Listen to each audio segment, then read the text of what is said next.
Good morning, guys.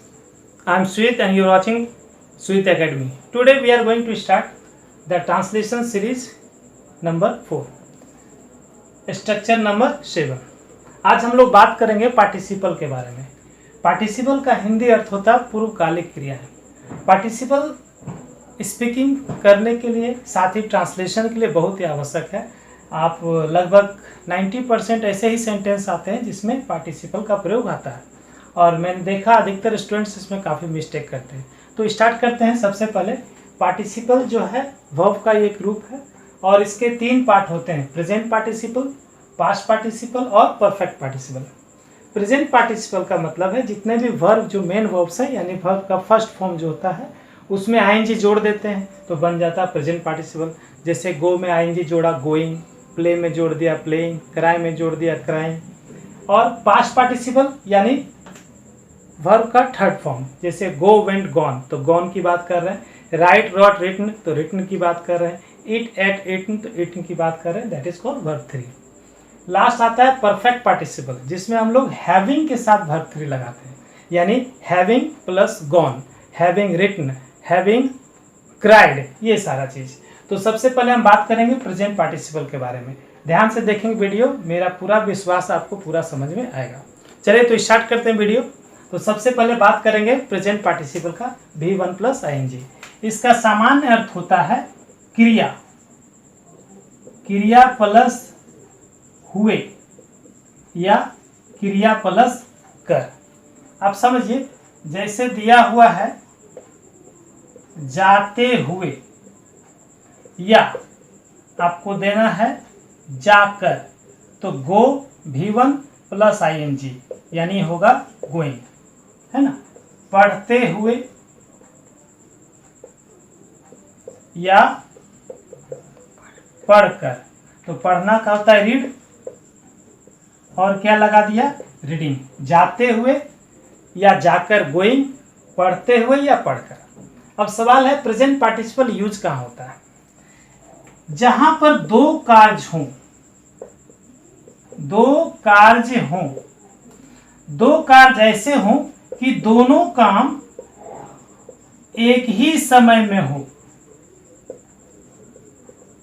या एक के तुरंत बाद, एक के तुरंत बाद दूसरा कार्य हो.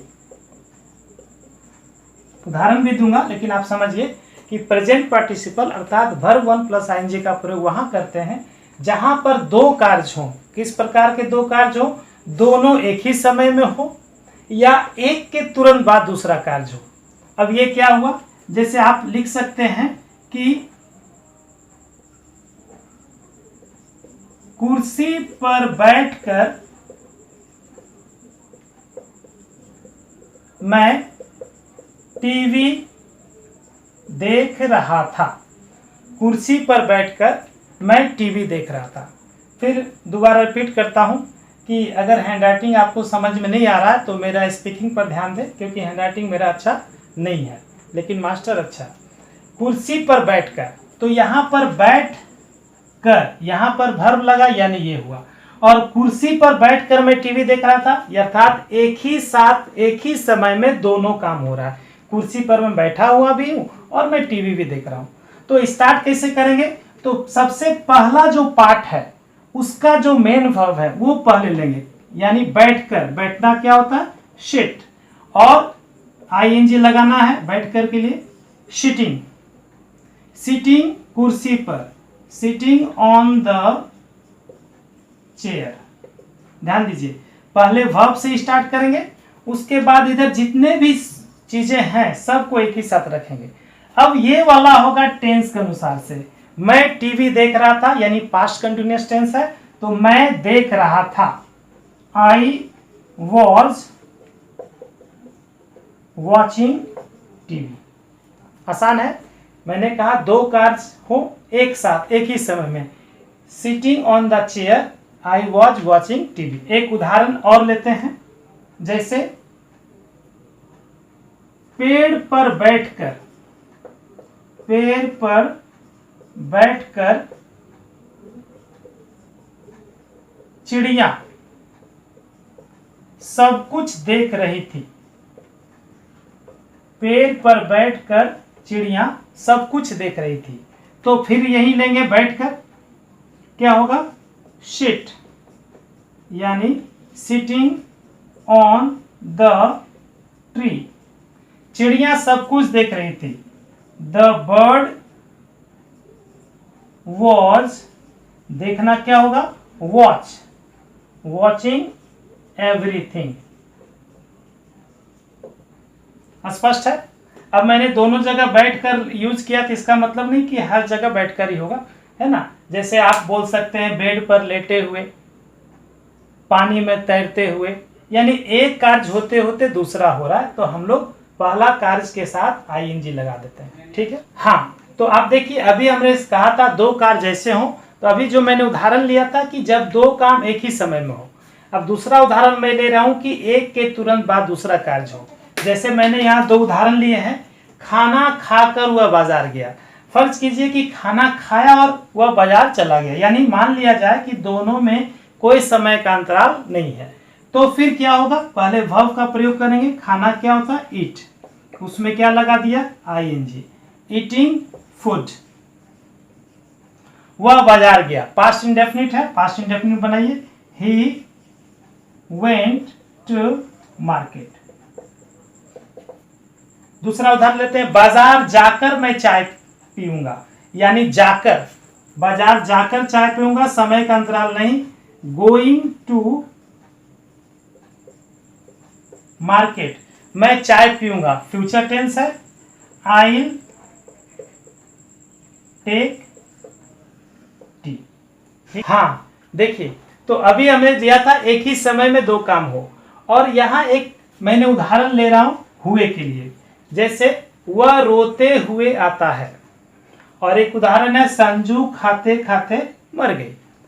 तो वह रोते हुए आता है, तो यहां पर दो वाक्य में पहले नहीं था, ऐसा नहीं है कि रोते हुए वो आता है, यह है वह रोते हुए आता है। तो हम लोग फर्स्ट ये लेंगे और बाद में ये लेंगे। वह आता है, ही कम्स। रोते हुए, काम होते हुए, वर्ब वन प्लस आईएनजी। तो रोना क्या होता है? विप, और क्या लगा देंगे? विपिंग। He comes weeping. आप ये भी बना सकते हैं वह रोते रोते आता है, एक ही बात है। संजू खाते खाते मर गई, या संजू खाते हुए मर गई। तो पहले संजू मर गई, क्या बनेगा? संजू, मरना का डाई होता है, पास्ट है, मर गई, डाइड। खाना क्या होगा? ईटिंग।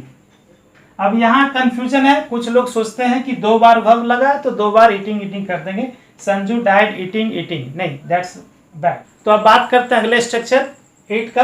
अब बात करते हैं परफेक्ट पार्टिसिपल। परफेक्ट पार्टिसिपल का मतलब हैविंग प्लस वर्ब 3, अर्थात इसमें भी क्रिया प्लस कर होता है। आप कहेंगे कि सर प्रेजेंट पार्टिसिपल में भी तो आपने क्रिया प्लस कर ही रखा। यस, बिल्कुल सही बात है। दोनों का अंतर समझिए। यदि दो कार्यों के बीच समय अंतराल हो, यानी मैंने प्रेजेंट पार्टिसिपल आपको समझाया था कि दो कार्य हों लेकिन दोनों में समय का अंतराल ना हो, और यदि आपको लगे कि दो कार्य हुआ है लेकिन दोनों के बीच में एक समय का क्या है? अंतराल है, एक गैप है। In that case we use having plus verb 3। जैसे बाजार जाकर मैं चाय पीऊंगा। अभी प्रेजेंट पार्टिसिपल में भी मैंने यही उदाहरण दिया था कि बाजार जाकर मैं चाय पीऊंगा, लेकिन अगर मुझे ये बताना है कि समय का गैप नहीं होगा, बाजार जाऊंगा और चाय पीऊंगा, कोई समय का गैप नहीं होगा, तो वैसे ही बनेगा going to market I will take tea. लेकिन अगर मैं बताना चाह रहा हूँ समय का गैप है भाई, कि बाजार जाऊंगा, थोड़ा समय लगेगा, फिर चाय पीऊंगा, गप करूंगा, तो उस अवस्था में अगर आपको टाइम का गैप दिखाना है तो आप यूज कर सकते हैं हैविंग प्लस वर्ब 3। तो यहाँ पर होगा सबसे पहले हैविंग से ही स्टार्ट होगा, हैविंग और वर्ब 3, गो का वर्ब 3 होगा gone. Having gone to market, having gone to market, मैं चाय पीऊंगा, क्या बनेगा? I will take tea. उसके बाद है खाना खाकर वो सो गया, यानी कि अगर मैं दिखाना चाहता हूँ खाना खाया, थोड़ा रेस्ट मारा, आराम किया, उसके बाद सोया, यानी कि दोनों कामों के बीच में एक समय का अंतराल है। तो भी हम क्या करेंगे? हैविंग प्लस V3, यानी हैविंग और खाना का ईट होता है, वर्ब 3 ईटन होगा, हैविंग ईटन फूड। आप खाना के लिए फूड लगाओ या ना लगाओ, बात वही है। वह सो गया, ही सोना का स्लीप होगा, पास्ट में क्या होगा, he slept. Is that clear? आसानी से अंतर है। आप चाहें तो आईएनजी लगाकर भी बना सकते हैं, going to market, I will take tea, लेकिन आप ये दिखाएंगे कि समय का गैप नहीं है। यहाँ भी ईटिंग फूड, ही स्लेप्ट, यहाँ तब दिखाएंगे जब आपको लगे समय का गैप नहीं है। ओके, चलिए अब वीडियो का अंतिम दौर में पहुंच रहे हैं। स्ट्रक्चर 8 ही है, लेकिन इस बार जो 2 पार्टिसिपल हमने सीखे हैं उसका पैसिव में क्या अर्थ होगा वो सीखना। यानी प्रेजेंट पार्टिसिपल हो या परफेक्ट पार्टिसिपल, उसका पैसिव क्या होगा। तो प्रेजेंट पार्टिसिपल का पैसिव होगा, स्टेटिंग सेंटेंस होगा बीइंग प्लस वर्ब 3 से या सिर्फ वर्ब 3 से। उसके बाद परफेक्ट पार्टिसिपल का उदाहरण होगा हैविंग बीन प्लस वर्ब 3 से। आप कहेंगे सर पैसिव वॉइस क्या है, तो पहले आप सीखिए। अगर मैं कहूं पीट कर सोहन भागा, और दूसरा में मैं दे रहा हूं